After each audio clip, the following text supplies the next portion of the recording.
My name is Tzvi Lebetkin, the Rabbi from another planet. Please like, share, and subscribe, and ring that little bell. Ring the little bell so you're notified when new videos drop. So I am catching up with my massive backlog of Big Finish. I'm sorry, I've just been so busy of late. I haven't been able to get to any. And also my consumption of Big Finish has gone down. This one is a winner. I like this range. There are a few ranges that I really they're kind of like no-brainer that I will buy, right? On sight, almost sight unseen. I'm not on sight unseen with anything actually with Big Finish now, but this range definitely is one. The Stephen Noonan First Doctor. Really love it. I really genuinely love what he's doing with it. It feels very much like the First Doctor. It's interesting, it's good, it's exciting. So I like this range a lot. I like Beyond the War Games. I think that's also excellent. Well, the first one was, but I've ordered the second one. What else is there that's a must buy? Not that much anymore. I mean, I like the Derek Jacobi War Master stuff. That's normally excellent. The War Doctor stuff is great. I think Jonathan Curley is absolutely fantastic. But look, that range is very much dependent on Louise Jameson, right? Because she was really one of the architects behind it, and has done a fantastic job, absolutely fantastic. Other than that, not really, right? You know, the Fifth Doctor stuff I'm giving a miss to. It just doesn't really engage me. The Sixth Doctor stuff has really irritated me. I'm not interested in it at all. That's just the last batch of stuff there. Seventh Doctor stuff, again, it's got to be something that interests me. I don't know what next box set is, but the last one, the last one's just, again, didn't do much for me. And honestly, I just hope they can pull everything up to the quality of this range, because it's interesting to me. Like a range where they have to kind of work for your what's the word, patronage, right? It's not a slam dunk. Stephen Noonan playing the First Doctor is not a slam dunk. You're gonna get it, but much more so with Christopher Eccleston, because people just want to hear more Christopher Eccleston. So I find the ranges where they have to work harder to get your attention to be much better. The quality is just much better. And ranges where we're not, like, again, the Ninth Doctor just fallen apart. It's just completely fallen apart.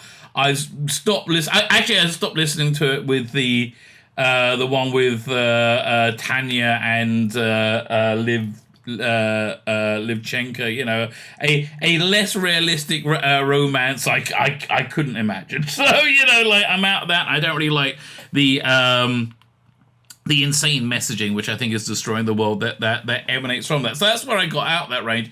They haven't tempted me back with anything. I mean, there's a lot they could do. What I really think they need to be doing with that Ninth Doctor range, I'm all over the shop. I haven't even got to the first time, but I think they need to be doing it. It's following what worked. When that first box set they brought out with 3 linked stories, like you had one story with 3 episodes, that was, I still think, the strongest one. And I think that's what they should be leaning into. The stuff they're doing is just kind of like disposable throwaway stories that I'm just not that interested in, right? The ones that weren't that way, I liked a lot. I mean, the Cybermen stuff was really good in the first season of that'd be the first 4 box sets. But again, after that, it just kind of lost all focus. And there's a lot they could do. They could have the Ninth Doctor versus the Daleks. How? You could have him go into this virtual reality thing on a space station, which has a malfunctioning computer to find it's infected with a Dalek virus. And so basically he'll be inside fighting Daleks, and it doesn't mess up continuity. The other thing is you could really, they could really do a box set about the range of the Ninth Doctor's life, because I really think that Rose took place in many different parts. It took place right as he regenerated, or pretty soon after, because the first time he saw his face, and then he went off, and I think he might have been gone off for a couple of 100 years, then come back, right, and then went off again and came back again, right. So I think they could really do a 3-story box set about in between the bits in Rose, right? And leading in there, and I think it will really flesh out the character. I think it'll be great. So yeah.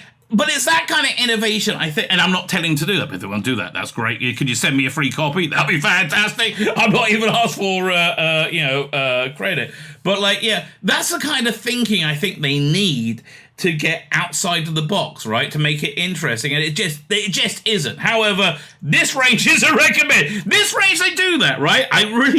Firstly, the casting is great. Stephen Noonan and Lauren Cornelius are much improved in this box set, and they were very good in the last one. So it's really, I say this in the review, is an archetypal Doctor companion relationship. It really genuinely works. So I really very much like this. Fine, so I do live streams every night. I'm on Rumble, I'm on YouTube, I'm on Twitter. You can find my content anywhere. Rumble's my place of preference. Rumble really looks after me. My streams there get a lot more views than they do on YouTube. Like, it's come out to 5 or 6 times. It was like 3 times the amount. Now it's like 6 times the amount. It's crazy, right? So if you want to be really super nice to me, like really super duper nice, click the link in the video description. That'll take you to Rumble, and then subscribe to my account there. I want to build that up until like 1,000 people by the end of the summer. I'm at 200 now, so it's building nice. So if you can help me out with that, freaking fantastic. And Rumble, I just find it so much better. Like, I bet, especially right now when there's a lot of issues that YouTube suppressors talk about, right? Trans issues, for example, which feel like they're being injected into Doctor Who. So it feels like something that's organic that we should be able to talk about. I can't talk about it on YouTube, but I can talk about it on Rumble, which is why I like Rumble. As I said, also on Twitter, everything's in the video notes, right? Everything's in the video notes. Follow me everywhere. Your life will get so much freaking better for that. Maybe. I don't know, but please do that. Thank you very much. Like, share, subscribe, comment. All those things are fantastic. Come and join me on a live stream. We have fun. We take the piss. We do all kinds of things, right? We do all kinds of things. So this is from a live stream. I think it came from Friday. I'm recording this on Sunday. Yeah, it came from Friday. So let me hand over to me from a couple of days ago. Doctor Who, the First Doctor Adventures, the Demon Song. So this is the second volume with Stephen Noonan and Lauren Cornelius. They're recreating the First Doctor and Dodo. So it's not a seamless mimicry, right? It is a performance. It is a insanely accurate performance, but at a slightly lower register. Like, he's more northern.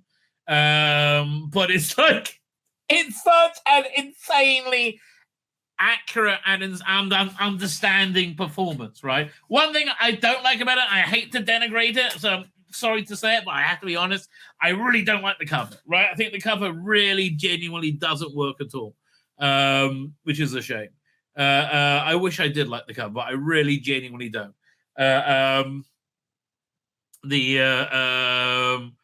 But yeah, no, so I think it feels a very authentic First Doctor. I feel, again, if this is like a delightful little side season, which is, I think Big Finish are doing very well with right now. Like, they're doing this with the second Doctor as well. This is like a very delightful little side season where they it's the Doctor with Dodo. There's clearly going to be some more because they end it on a cliffhanger, and it feels like there's going to be 2 or 3 more box sets is the plan, right? And I do hope they do that. It's at its best when it's Lauren Cornelius and Stephen Noonan together, because they are such an archetypal Doctor Who and companion, right? They are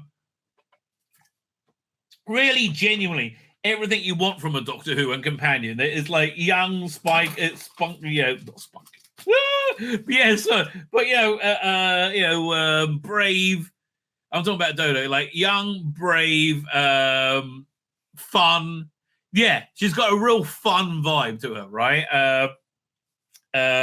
Next to the Doctor, who's like very old, fussy duddy, but also very paternal, right? And also at the same time being paternal, Grandpa also kind of enjoys being naughty too. So, right, he's like your bonkers uncle that your parents don't want you to hang out with that much, right? So it's a good combo, right? And there's a good pair of stories. The first story I really didn't think I would like. I was really like, this is why I was dragging my feet to listen to it, because it's by a new writer, Bob Ayres. It's the better of the 2 stories, and the second story is written by Nick Briggs. But it really is the better of 2 stories. So it lands in the far-flung future of the 2020s. The Doctor detects a haunting melody on the streets of Camden. People are going missing, and one of them is Dodo. So this is a great little story.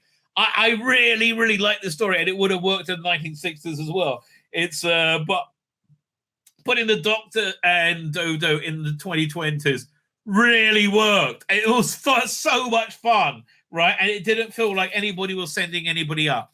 I really, really genuinely loved it. It was just great. And also you got to see like a different view of our everyday life. So that was great, right? I really enjoyed that.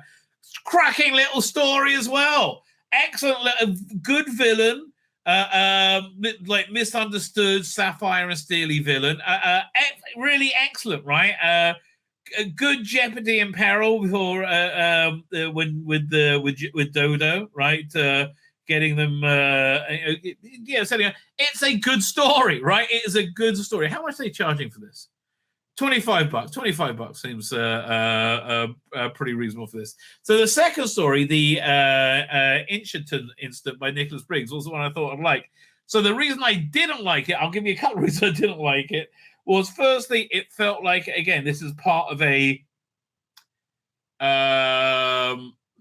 larger narrative, right? It felt like, well, it is part of like, it ended on a cliffhanger, and it went... so it ended on a cliffhanger, and it also feels like there's more of a larger story they were going to tell. Like they'll certainly plot threads left out from this story, right? There was like something in the future calls this story, right? So we're going to see that future, I would have thought, right? So I think this is going to be a magical little cauterized off season, which again I really enjoy. But anyway, that's the first thing. The second problem with this is why it didn't feel that authentic to the era, which I know is very important to them, is that it didn't have any monsters in it, right? And I felt it really needed a monster, right? And it didn't.